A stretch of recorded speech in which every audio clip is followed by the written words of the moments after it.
Tu cerebro está siendo moldeado en este preciso momento, ya sea por lo que estás escuchando afuera en la calle, por lo que comiste hace 2 horas o por cómo dormiste o no dormiste anoche. La invitada de hoy se llama Florencia Rossetti, ella es neurocientífica e investigadora del CONICET y nos va a contar un poco más sobre la salud de nuestro cerebro.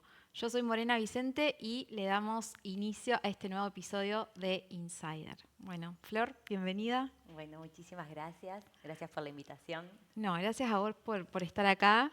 Y bueno, ya un poco charlamos sobre lo que haces un montón de cosas dentro del laboratorio, ya vamos a llegar a eso. Pero antes de meternos en todo eso, ¿cómo llegaste a estudiar el cerebro? Bueno, yo creo que un poco llegué como llegan todos los que hacen ciencia, que es por curiosidad. Me generaba mucha intriga esto de ver cómo algo tan biológico como el cerebro podría convertirse en algo tan complejo como la memoria, los pensamientos, el aprendizaje, las decisiones. Y después me fui quedando por asombro, porque cada vez que leía algo me interesaba más, quería saber más sobre el cerebro.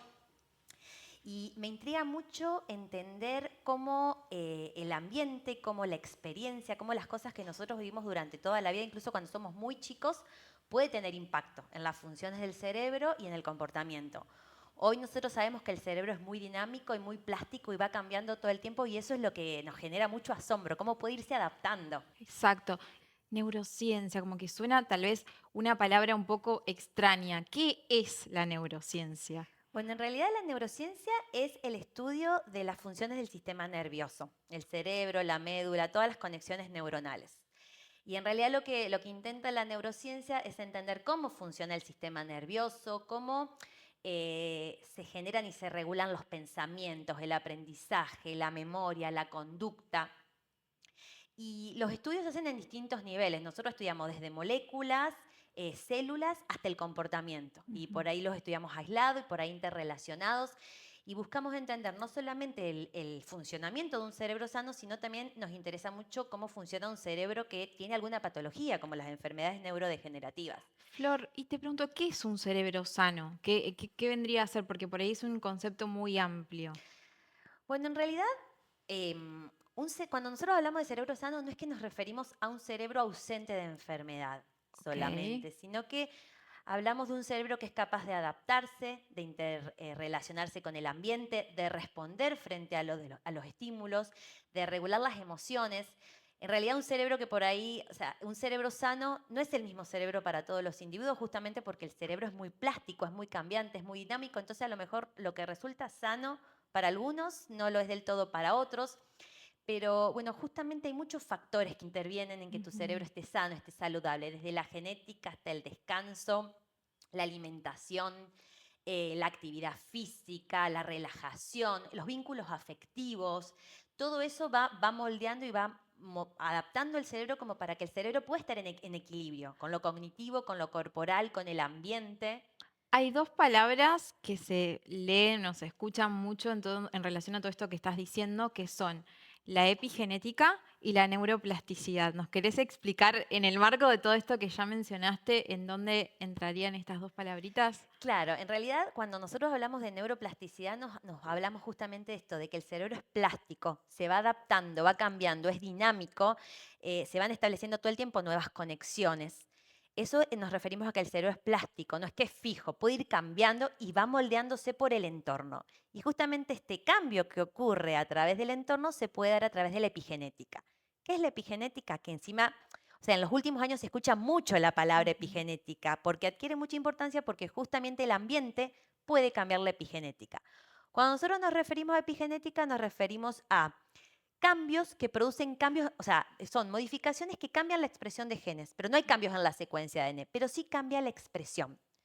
Y hoy se sabe que la epigenética está influenciada por el ambiente, es decir, que no está todo dicho en los genes, sino que el ambiente y el entorno que nos rodea va moldeando la epigenética y puede ir cambiando la expresión de genes, que obviamente eso va a tener efecto en un montón de cascadas de mecanismos en el organismo y termina en, por ejemplo, cambios en la conducta.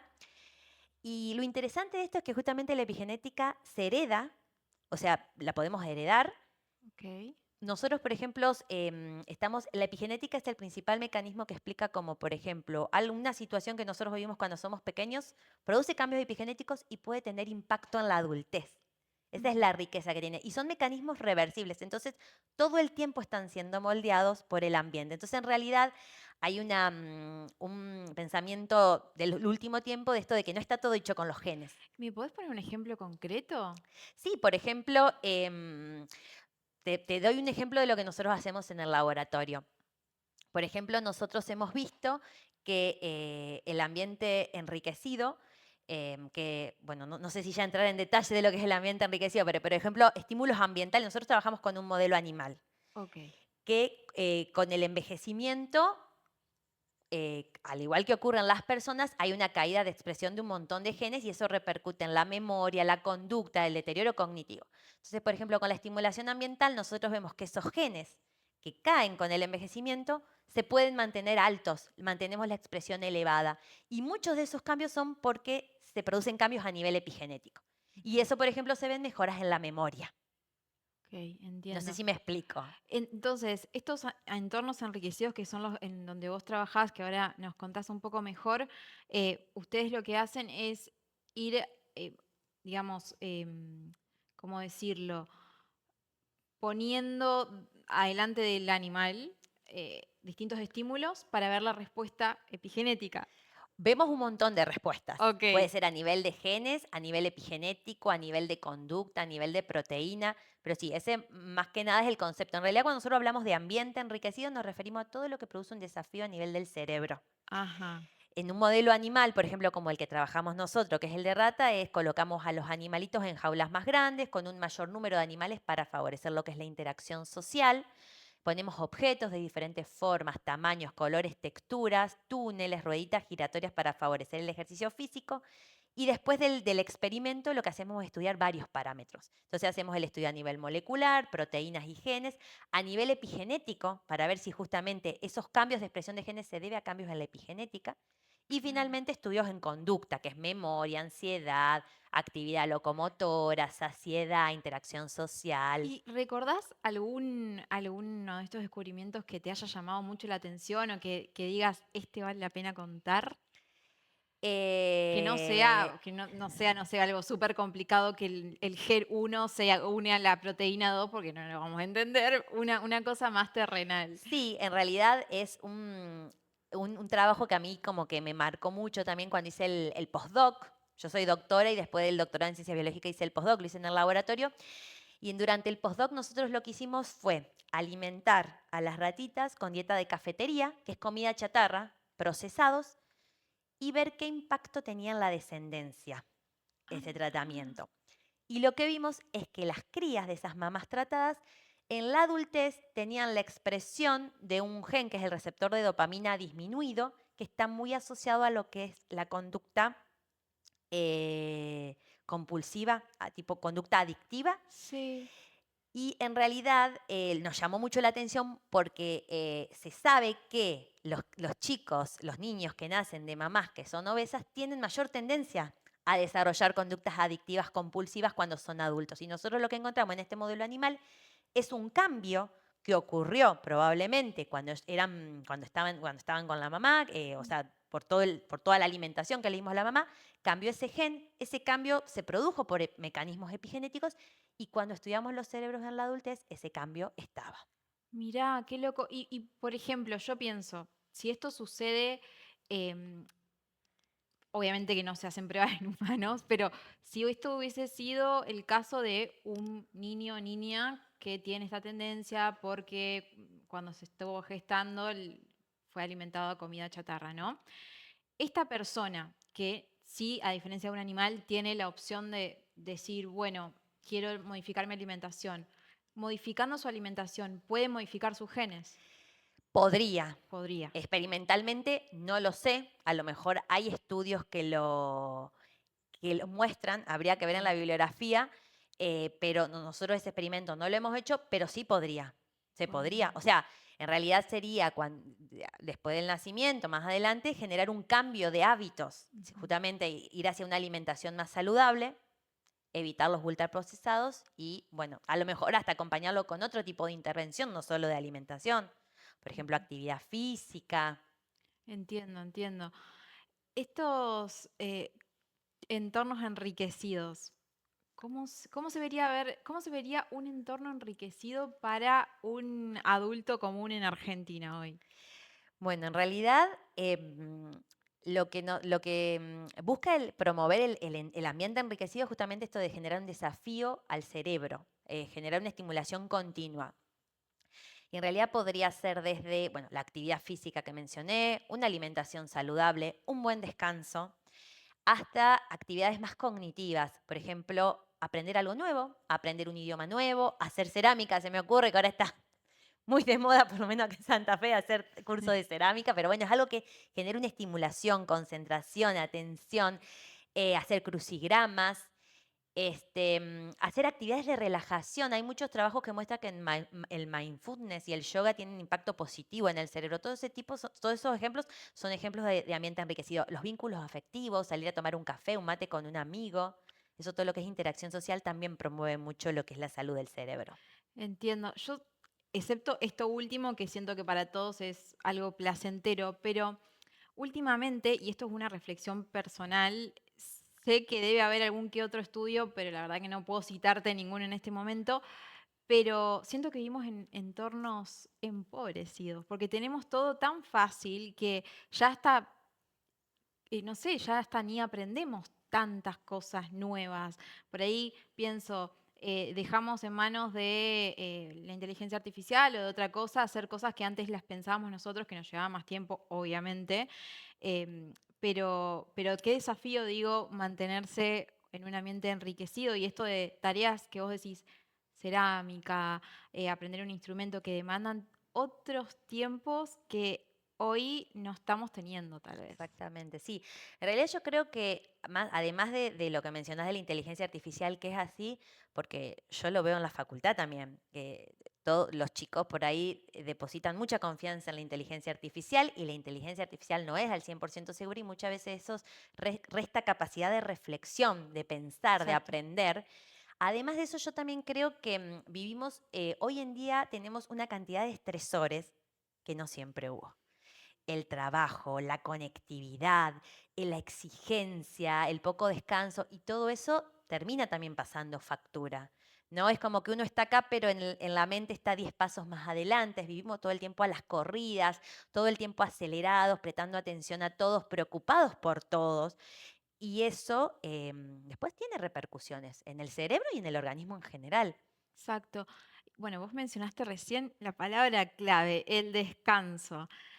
Sé que dentro de todo esto que estudiás hay una línea que involucra el descanso y en particular, bueno, hubo un estudio ahí sobre el clonazepam. No sé si nos querés contar un poco más. Sí, sí, porque bueno, en realidad yo formo parte del grupo de neurobiología del Instituto de Salud y Ambiente del Litoral, que es de doble dependencia, Universidad Nacional del Litoral y CONICET, como vos mencionaste antes. Y bueno, tenemos varias líneas de investigación. Ujú. Una de ellas es esta de clonazepam, que decís que en realidad lo que nosotros estudiamos es el efecto de una administración temprana de clonazepam sobre las funciones del cerebro. O sea, específicamente lo que nosotros queremos saber es cómo el clonazepam, cuando es administrado durante estadios tempranos de desarrollo, que se llaman ventanas críticas, porque en realidad el cerebro está en pleno desarrollo, puede tener efecto, pero en el largo plazo. Y eso lo estudiamos a nivel de las moléculas, a nivel de los mecanismos epigenéticos y a nivel de la conducta. Y bueno, y justamente lo que estamos viendo es que esta administración tan temprana de clonazepam tiene efectos sobre la memoria en el largo plazo. O sea, hay una disrupción de la memoria cuando los animales son adultos. Entonces, bueno, lo que estamos tratando de ver ahora es si podemos implementar alguna intervención para revertir o atenuar estos efectos. Ok, ok. Yo ya lo charlamos a esto fuera de cámara, pero sí me interesa hablar de esto porque Argentina realmente es uno de los países que más benzodiazepina, que para los que no saben, el clonazepam forma parte de este tipo de sustancias. Ujú. Después están otras como el alprazolam, El diazepam, diazepam, que también es etcétera. conocido. Y todos dormimos mal. Obviamente que hay grados de dormir mal, no es dormir mal una o dos noches, sino algo crónico, ¿no? Em, Digo, esto arrastra, siento que es como vos mencionabas, se me vino la imagen de la ratita en la rueda del laboratorio, que es un círculo vicioso, porque digo, no dormir nos hace mal, porque el cuerpo no se regenera, porque necesitamos descansar para afrontar el día siguiente, y por otro lado, tomar este tipo de sustancias, obviamente siempre haciendo la aclaración que te la debe administrar un profesional de la Sí. salud, pero tomar este tipo de sustancias tampoco nos promete un descanso profundo, porque tengo entendido que disminuye la fase REM, por ejemplo. Claro, sí, en realidad el clonazepam lo que hace es como vos dijiste, un ansiolítico anticonvulsionante. Y lo que hace justamente es reducir la ansiedad, generar un efecto relajante y también de somnolencia.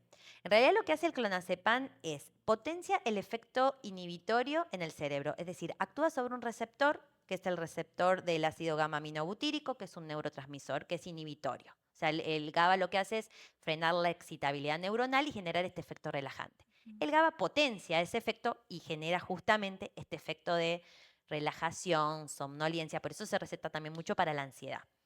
Pero bueno, al principio tiene el efecto deseado, el tema es que a medida que pasa el tiempo nos hace más dependientes, necesitamos más dosis para tener ese efecto y en realidad estamos generando una desregulación de muchos sistemas cuando nosotros lo incorporamos. Más allá del tema del descanso en sí mismo, hay un montón de circuitos cerebrales que están interaccionando y obviamente se autorregulan también. Entonces, yo creo que acá la pregunta es, ¿qué pasa cuando le enseñamos que se autorregulan siempre con algo externo, con un fármaco externo? Ujú. ¿Sí? Entonces, creo que ahí está el punto clave de, por supuesto que es un medicamento que se usa mucho para la parte clínica, como vos decís, tiene que ser recetado por un médico, pero también buscar otras herramientas alternativas para lograr ese descanso, esa tranquilidad que nosotros estamos buscando. Claro, estaríamos como perdiendo la capacidad biológica de manejar nuestro nivel de estrés, nuestro sueño, nuestra capacidad de bajar un poquito. En realidad no es que la perdemos porque la capacidad biológica está y el cerebro sigue manteniendo sus funciones, pero bueno, le estamos enseñando a autorregularse con algo externo que si el día de mañana ese medicamento se retira, bueno, al cuerpo le falta algo. Entonces, se está buscando mucho el tema de estrategias naturales Y, para poder lograr un efecto similar a ese tipo de medicamentos que justamente lo que buscan es bajar la ansiedad, relajar. por ejemplo, si nos tuvieras que contar o decir tres, para no irnos a un montón, tres estrategias o las que más vieron en el laboratorio o que leíste tal vez algún estudio, que digas, estas tres líneas de acción son las más efectivas para conciliar el sueño o mejorar el sueño.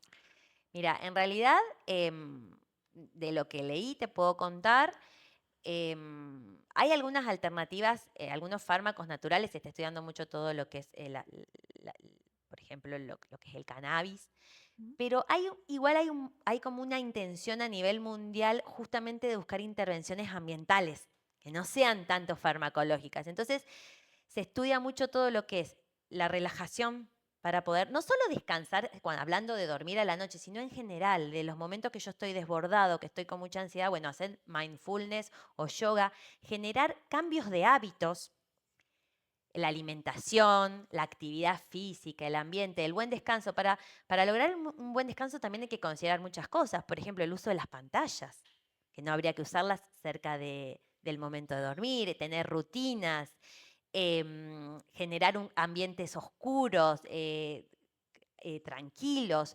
Bueno, todo también evitar el alcohol, la cafeína, pero hay hay muchas sugerencias para lograr un buen descanso, pero todo apunta más que nada a tratar de hacer una intervención más ambiental que farmacológica y un poco entender esto de cómo el ambiente durante el día nos va regulando y también nos va preparando para el sueño a la noche.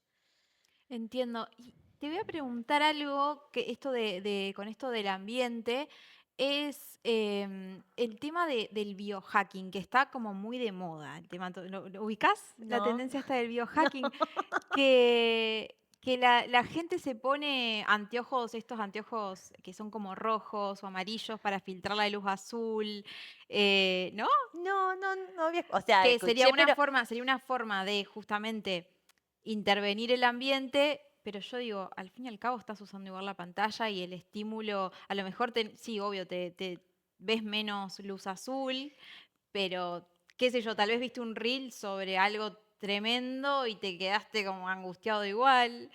Siento que ahí se comercializa mucho esto del buen descanso. El biohacking es esto de hackear tu biología. ¿Nunca lo No, escuchaste? no. O sea, lo escuché nombrar, pero no. Creo que la he escuchado nombrar, pero no sabía que se atribuía a eso. Claro, bueno, para que chusmees después. Yo creo que siempre lo más natural es lo mejor. Y Ujú. un poco de tener esta idea de cambiar un poco los hábitos que tenemos y de que siempre estamos como acelerados, eh, en estado de alerta continua, y eso obviamente después impacta en el descanso, impacta, y a su vez, como vos decís, el buen descanso también impacta al día siguiente, porque no solamente descansamos cuando dormimos, hay un montón de procesos que ocurren cuando dormimos. Fortalecemos el sistema inmune, el sistema endocrino, consolidamos la memoria.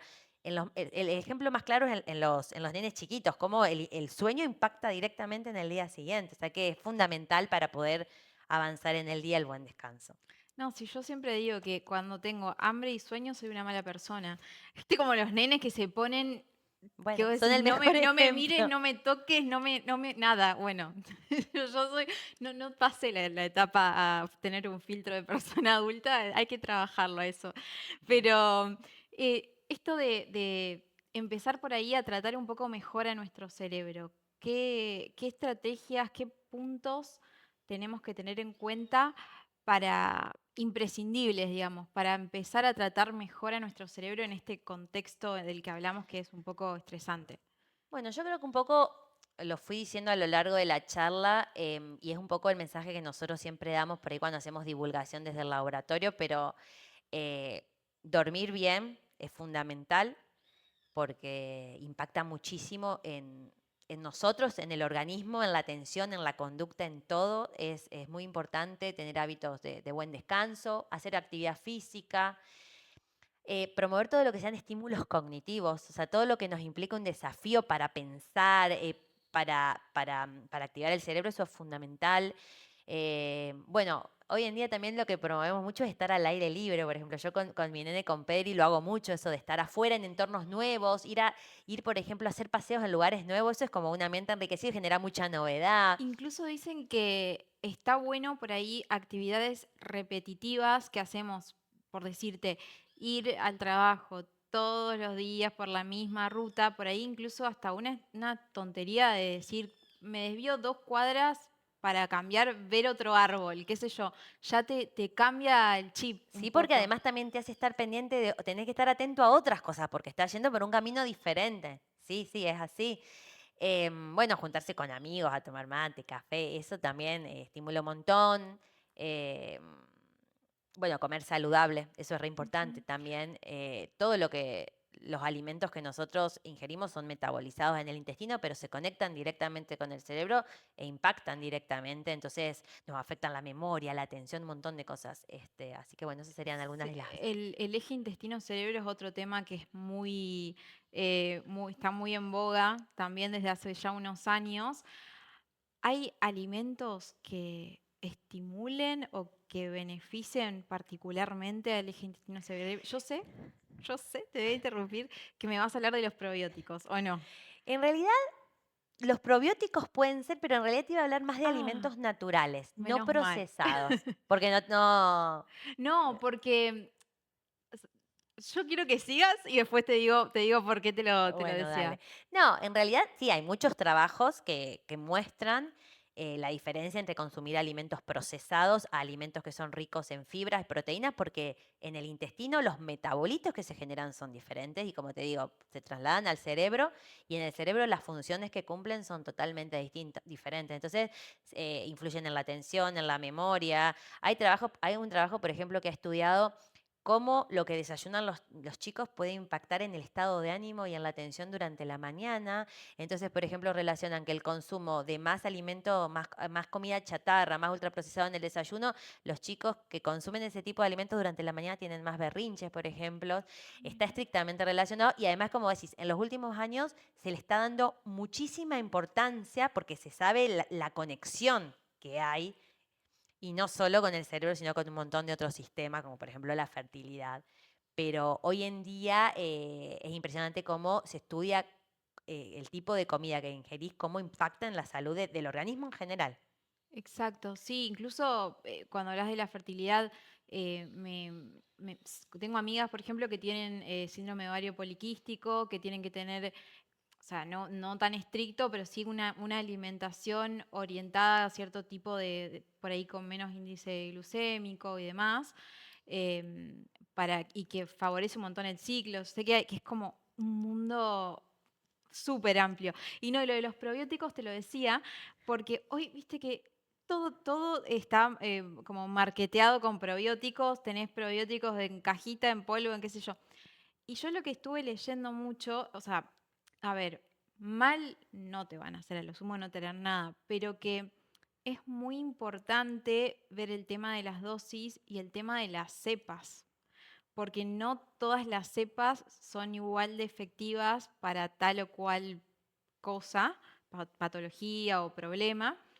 Y por otro lado, y esto ya porque yo soy un poquito nerd y me gusta leer estas cosas, que muchas de las cápsulas que se comercializan no son resistentes al ácido del estómago, entonces no llegan al intestino. Es Sí. como te las tomaste y el bicho hizo chau y se murió. Yo no soy experta en probióticos, pero lo que sí te puedo decir es que primero, nosotros ya de por sí tenemos microorganismos en el organismo en un equilibrio que es saludable. Entonces hay que tener cuidado también Claro. con lo que consumimos y por ahí no dejarnos tanto llevar, porque esto aplica para todo, con lo que vemos en las redes. Y más vale si tenemos dudas, yo siempre le digo a los alumnos, vayan a la cita bibliográfica, a la referencia bibliográfica. Vos querés ver a ver cuál probiótico podés consumir, bueno, te vas a la fuente que publicó que con ese probiótico se notan diferencias. Porque también hoy en día lo que pasa con el tema de la conectividad es que hay mucha información dando vuelta y no toda es cierta. Entonces siempre ante la duda uno lo que puede hacer es recurrir a la fuente que estudió, por ejemplo, algún trabajo que haya estudiado el efecto de ese probiótico y ver si fue efectivo o no. Exacto. Para tener confianza, porque hay mucho marketing y entonces también hay mucha gente que por ahí no sabe tanto hablando y genera confusión en la población que por ahí desconoce, porque Exacto. uno escucha y cree. Y hay mucho conflicto de interés también. ¿Y por qué digo esto? De esto de ir a la fuente es súper importante. Yo soy periodista y a mí me gusta todo eso, pero hay gente que entiendo que no le gusta y le resulta un garrón. Y también está bueno esto de la importancia de comunicar desde la responsabilidad. Y pasó algo hace unos años con el tema del colágeno, que ahora está un poco más calma la cuestión, pero hace unos 2 años estaba como que colágeno por todos lados, y que había muy pocos estudios publicados al respecto, y los que había, que todo el mundo, ¿no? Porque el colágeno fueron financiados por la empresa que empezó a comercializarlo como un suplemento alimenticio. Entonces digo, también incluso en los mismos papers hay como que uno tiene que tener Ser 80 cuidadosos. ojos. Es todo un tema. Es todo un tema. Yo entiendo que por ahí, cuando no haces ciencia, también es muy difícil ir a la bibliografía y Sí. leer. Pero es la forma por ahí para mí es la mejor forma de confiar y decir, bueno, realmente los estudios muestran esto es así o no. Y no por ahí dejarse llevar con todo lo que uno escucha o ve en las redes sociales. Mm. ¿Hay algo que hayas escuchado en las redes sociales que con tu conocimiento te haya molestado mucho o algo que recurrentemente escuchás que se repite y vos decís, no puedo creer que sigan diciendo esto? Muchas cosas, muchas cosas. Podríamos empezar con los efectos negativos de las vacunas, que eso Mm, viene hace años y que se están empezando a ver las consecuencias porque están apareciendo enfermedades que no había, que se habían erradicado. Y todo el tiempo escucho cosas que por suerte siempre hay algún médico, algún profesional, alguien que sale a desmentirlo con información y con bibliografía, pero todo el tiempo, bueno, como este ejemplo de las vacunas, hay muchísimos. Recién te iba a decir uno que se me fue. Pero bueno, hay mucha, por eso digo que hay mucha gente hablando y la verdad que hay consecuencias. Hay consecuencias porque, fíjate, bueno, el ejemplo de las vacunas es muy claro, o sea, hay enfermedades que ya se habían erradicado y que están empezando a aparecer y hay brotes de esas enfermedades.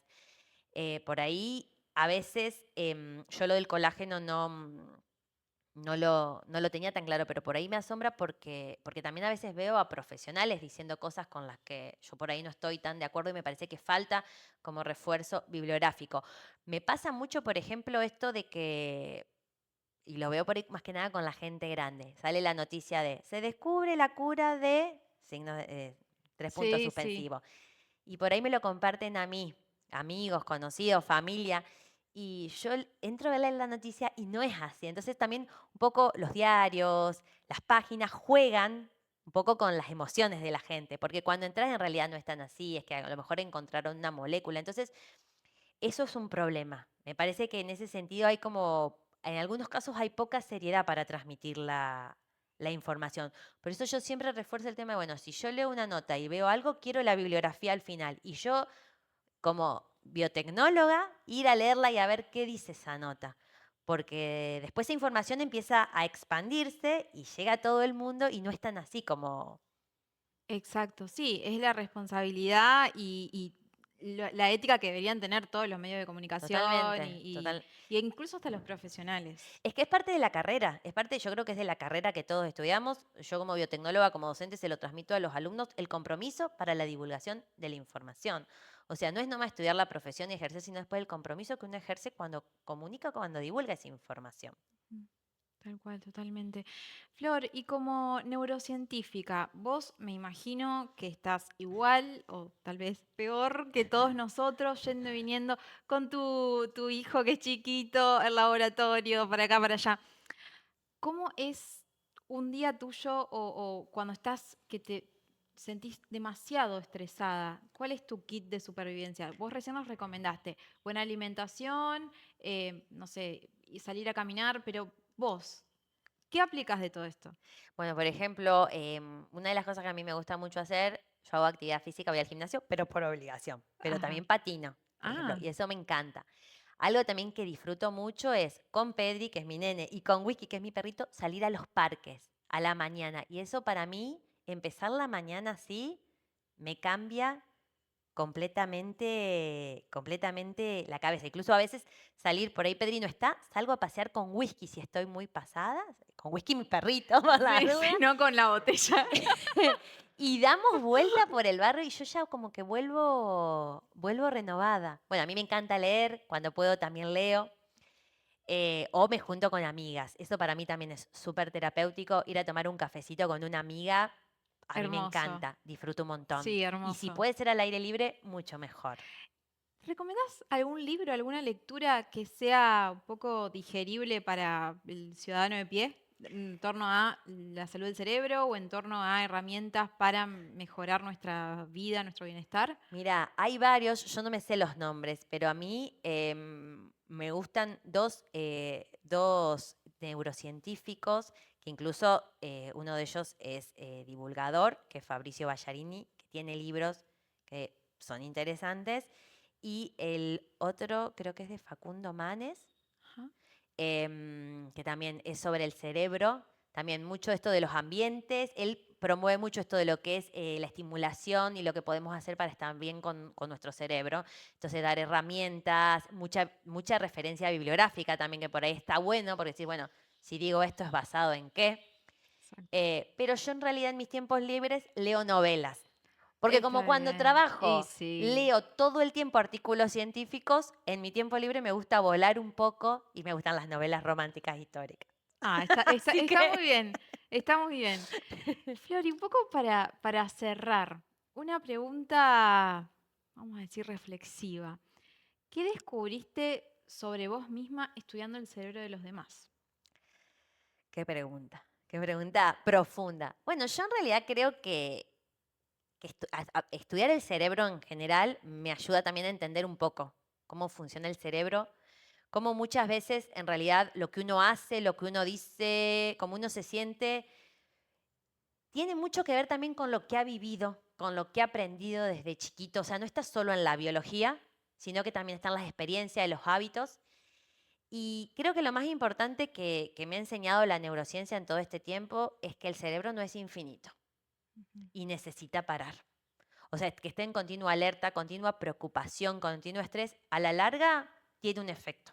O en cómo dormimos, o en cómo nos sentimos, o en cómo nos pensamos. Entonces es muy importante esto de un equilibrio entre la actividad y la relajación y entender que en algún momento si nosotros no paramos, el cuerpo para por nosotros. Entonces es muy importante esto de los hábitos, un cambio de hábito para tratar de estar mejor, que incluso son, no es algo tan lejano, pues son pequeñas decisiones cotidianas que yo elijo para estar mejor y para cuidar un poco el cerebro y al fin y al cabo el organismo, ¿no?